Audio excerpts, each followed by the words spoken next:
Vamos para o dia 15 de dezembro, então, do nosso mistério de Natal. Essa história, então, do Joaquim com a sua família, abrindo esse calendário mágico do Advento, onde a norueguesa Elizabeth atravessa o tempo e toda a Europa para chegar em Belém, para o nascimento de Jesus.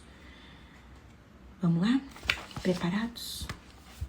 Quando Joaquim acordou, no dia 15 de dezembro, faltavam apenas 10 portas para serem abertas no calendário mágico de Natal.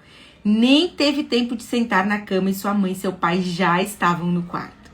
Joaquim não estava mais zangado porque eles tinham aberto sua caixinha secreta. Haviam feito uma coisa que eles não tinham o direito de fazer, mas ele os perdoara. Seria chato ficar emburrado por causa disso para sempre.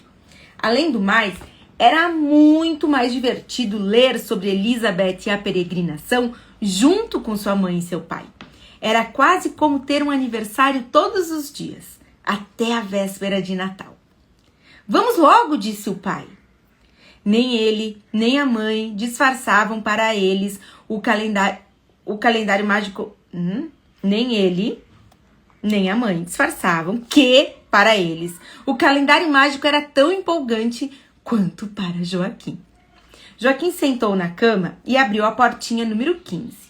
Com todo o cuidado, pescou o papelzinho dobrado.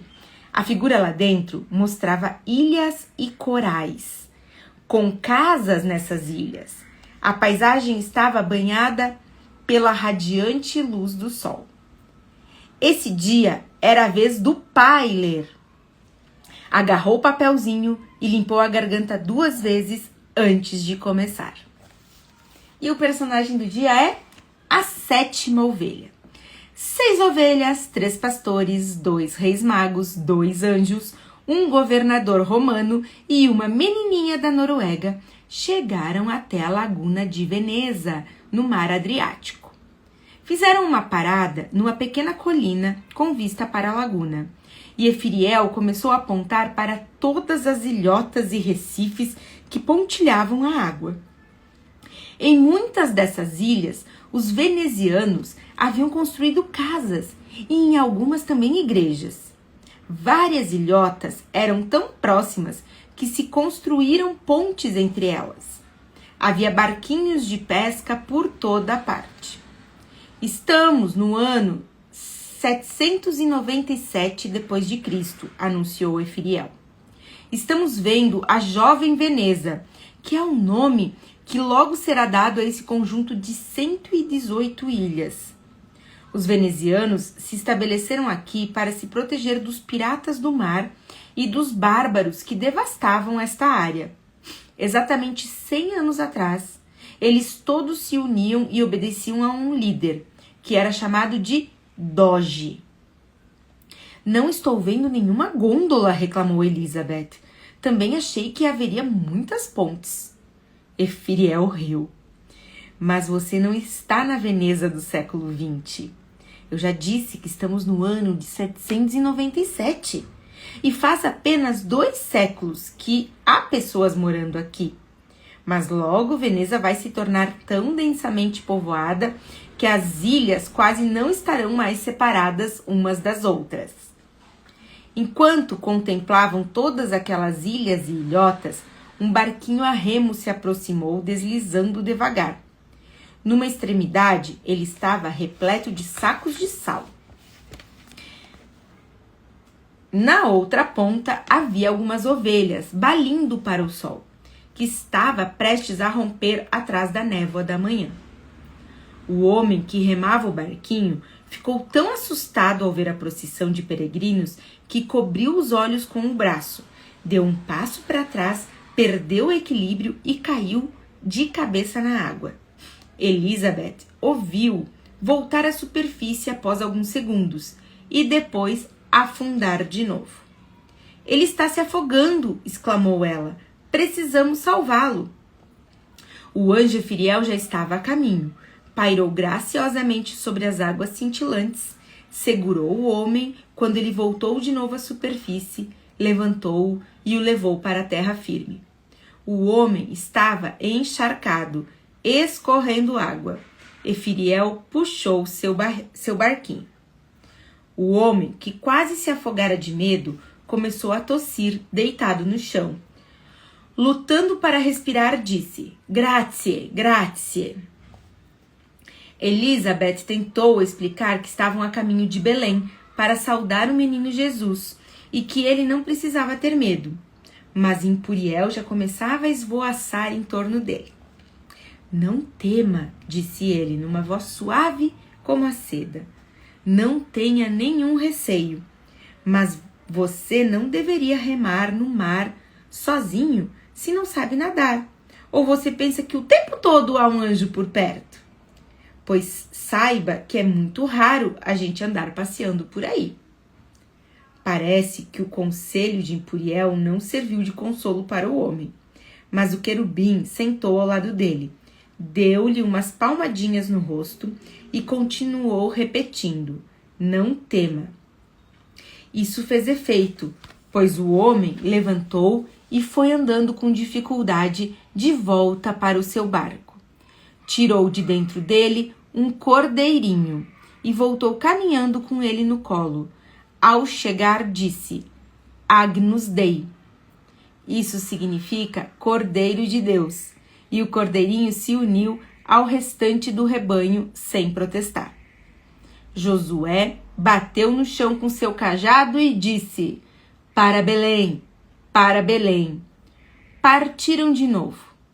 Bem no final do Golfo de Veneza, encontraram a velha cidade romana de Aquileia.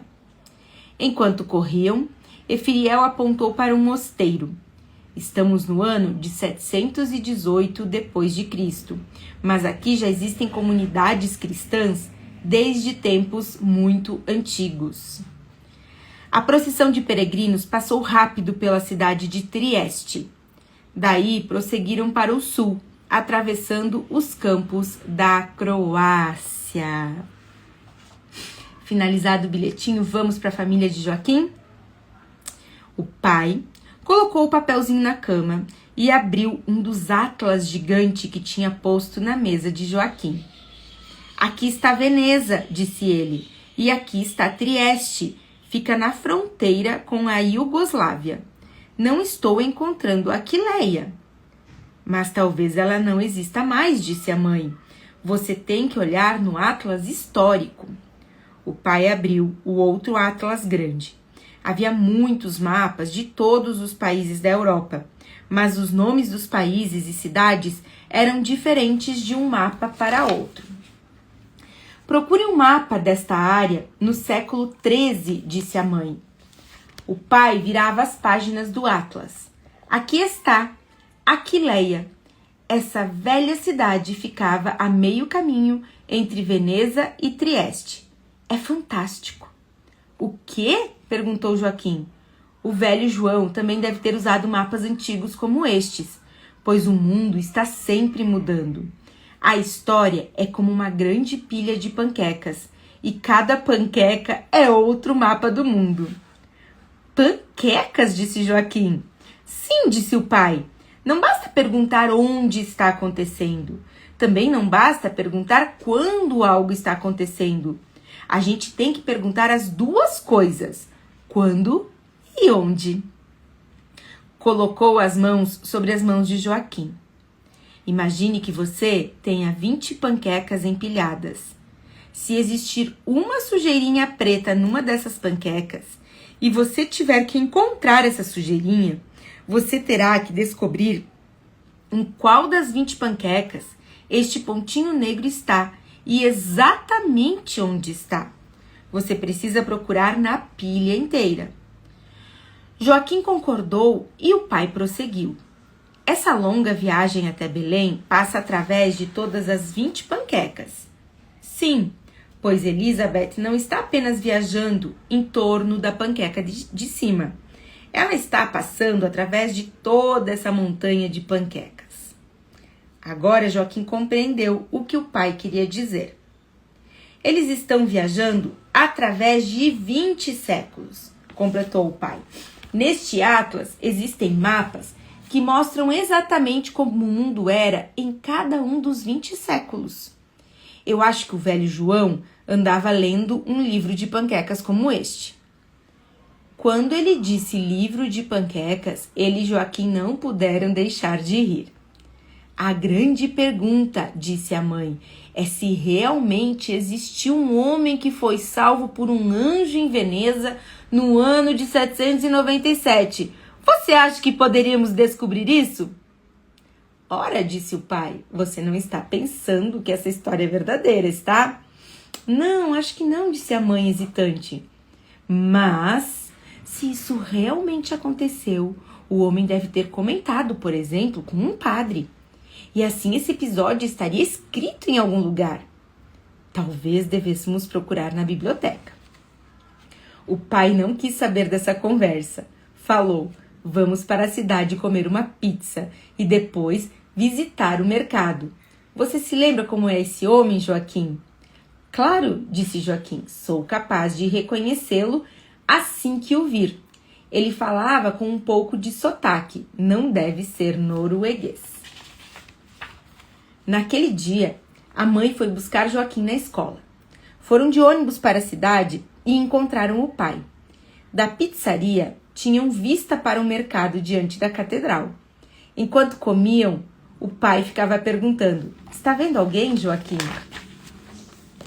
E toda vez Joaquim tinha que responder que não, pois o velho João não estava no mercado vendendo flores. Compraram algumas velas decorativas e alguns presentes de Natal.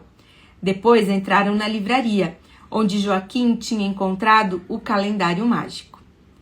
O velho dono reconheceu o pai e Joaquim de imediato e também estendeu a mão para a mãe. Aqui estamos nós outra vez, disse o pai. Desejamos saber se o senhor por acaso viu de novo aquele famoso vendedor de flores. O dono da livraria balançou a cabeça. Já faz bastante tempo que ele não vem aqui. Aliás, nesta época do ano, ele não circula muito pelas redondezas. É que o calendário de Natal tem um certo mistério, explicou a mãe. Nós queríamos convidá-lo para vir à nossa casa e agradecer a ele por tudo isso. Combinaram então que o dono da livraria iria pedir ao velho João que telefonasse para eles. Quando já estavam saindo, o pai disse, só mais uma coisa. O senhor sabe de que país ele é? Se não me engano, ele disse que nasceu em Damasco, disse o homem. No carro, voltando para casa, o pai tamborilava com os dedos no volante. Puxa, se a gente conseguisse encontrar esse João... Pelo menos já descobrimos de onde ele é, disse a mãe. Damasco não é a capital da Síria? E assim finalizamos o dia 15 de dezembro desse mistério de Natal, dessa aventura pelo tempo e pelo espaço para chegar até o nascimento de Jesus, nos preparando para também receber Jesus na nossa vida. Então, se você quer acompanhar a história, quer aproveitar para ver lá desde o dia 1, estão todos os vídeos salvos aqui no Reels e também lá no YouTube, tá bom? Então, uma boa preparação para o Natal. Temos apenas mais 9 capítulos, tá acabando a nossa história. Nos vemos amanhã. Um beijo e fiquem com Deus.